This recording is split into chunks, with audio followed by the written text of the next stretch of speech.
शुक्रवार के दिन एक लड़की की गिरफ्तारी होती है।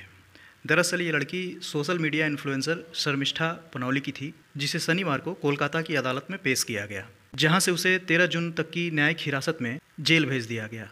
जब शर्मिष्ठा बाहर निकली तो बेहद गुस्से में थी और वो बार बार यही कह रही थी कि यह लोकतंत्र नहीं है। आइए अब इस कहानी को और अच्छे से समझते हैं। शर्मिष्ठा पनौली 22 साल की एक लड़की जो कि पश्चिम बंगाल के कोलकाता की आनंदपुर की रहने वाली है।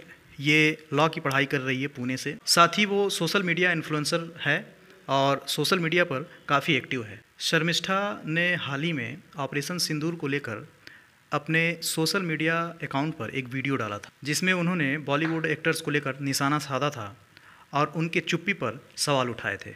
शर्मिष्ठा ने बॉलीवुड के एक्टर्स को लेकर ये कहा था कि ये फिल्मों में तो हीरो का रोल निभाते हैं, लेकिन जब देश के लिए कुछ करने का, कुछ बोलने की बारी आती है तो ये लोग चुप्पी साध लेते हैं। जब इनको अपने जवानों का सपोर्ट करना चाहिए, देश के लिए खुलकर बोलना चाहिए, ये लोग वहाँ चुप रहते हैं, वहाँ ये लोग कुछ नहीं बोलते हैं। शर्म आनी चाहिए खुद को हिंदुस्तानी बोलने पर। तुमने सपोर्ट नहीं किया।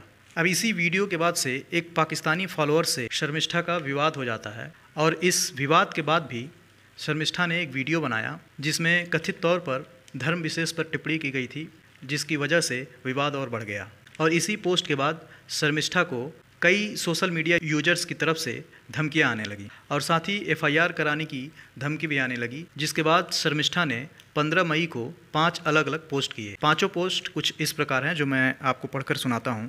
शर्मिष्ठा ने पहले पोस्ट में लिखा, मैंने कुछ सार्वजनिक हस्तियों के बारे में बात की जिनके बारे में मुझे लगा कि वह निर्दोष लोगों के खिलाफ हुए हमले पर पर्याप्त रूप से मुखर नहीं हैं। मेरा किसी धर्म से कोई लगाव नहीं है, लेकिन दुख की बात यह है कि मेरे एक वीडियो को गलत तरीके से प्रोपोगेंडा के रूप में फैलाया जा रहा है ताकि मैं पाकिस्तानियों के विरोध में अपनी आवाज़ न उठा सकूं। शर्मिष्ठा दूसरी पोस्ट में लिखती हैं, यह लोग मेरे माता पिता को मेल भेजकर मेरे परिवार को परेशान कर रहे हैं, उनका अपमान कर रहे हैं और मेरे कॉलेज को भी मेल भेजा जा रहा है और मेरे माता पिता को बलात्कार की धमकियां दी जा रही हैं। ये धमकियां केवल उन लोगों से आ सकती हैं जो पहलगाम आतंकवादी हमले के निर्दोष लोगों के साथ सहानुभूति नहीं रखते हैं। अब तीसरा पोस्ट शर्मिष्ठा करती हैं और लिखती हैं कि हमें अपने देश में अपने प्यारे भारत के लिए खड़े होने की वजह से धमकाया जा रहा है।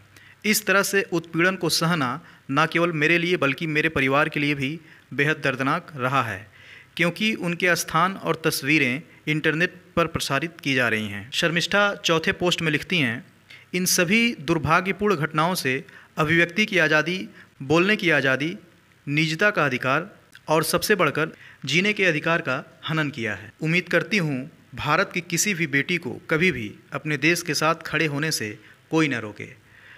आगे पांचवें पोस्ट में शर्मिष्ठा लिखती हैं, माफ़ी मांगते हुए, मुझे ट्रोल किया गया, हमला करने और बलात्कार करने की धमकी दी गई, हत्या करने की धमकी दी गई और मुझे सबक सिखाने की भी धमकी दी गई, क्योंकि मैंने कट्टरपंथी पाकिस्तानी आतंकवादियों के प्रति अपना गुस्सा जाहिर किया, जिन्होंने भयानक पहलगाम आतंकी हमले में मेरे निर्दोष देशवासियों को मार डाला। मैंने वह सब सहा क्योंकि मेरे लिए मेरा देश पहले आता है। ये सारे पोस्ट 15 मई को किए जाते हैं और इसी दिन शर्मिष्ठा ने अपने सारे वीडियोस को डिलीट भी कर दिया।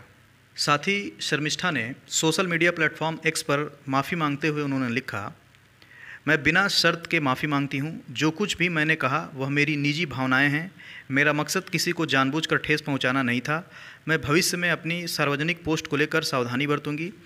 एक बार फिर मुझे माफ़ कर दें। यह शर्मिष्ठा की आखिरी पोस्ट थी। हालांकि शर्मिष्ठा के माफ़ी मांगने से पहले कोलकाता पुलिस ने एफआईआर दर्ज कर लिया था, जिसके बाद में कोलकाता पुलिस गुरुग्राम से शर्मिष्ठा को पकड़ती है। दरअसल बार बार मिल रही धमकियों से परेशान होकर शर्मिष्ठा अपने परिवार के साथ गुरुग्राम चली गई थी। इस दौरान केस दर्ज होने के बाद कोलकाता पुलिस की ओर से कई बार लीगल नोटिस दिया गया, चूँकि वो कोलकाता में मौजूद नहीं थी, यानी कि वो अपने घर पर मौजूद नहीं थी। जिसके बाद कोलकाता पुलिस ने कोर्ट के समक्ष इस पूरे मामले को रखा। फिर कोर्ट ने शर्मिष्ठा का अरेस्ट वारंट जारी किया।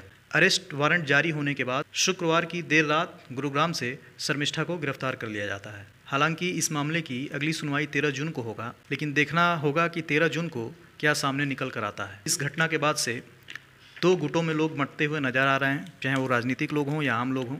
कुछ लोग शर्मिष्ठा के बयान का समर्थन कर रहे हैं तो कुछ लोग शर्मिष्ठा के बयान का विरोध कर रहे हैं। दरअसल शर्मिष्ठा ने ऑपरेशन सिंदूर को लेकर बॉलीवुड के जो कलाकार हैं उन पर निशाना तो साधा ही था, साथ ही उन्होंने विशेष समुदाय को लेकर कुछ आपत्तिजनक बातें भी बोली थी, जिसकी वजह से कुछ लोग नाराज़ दिख रहे हैं।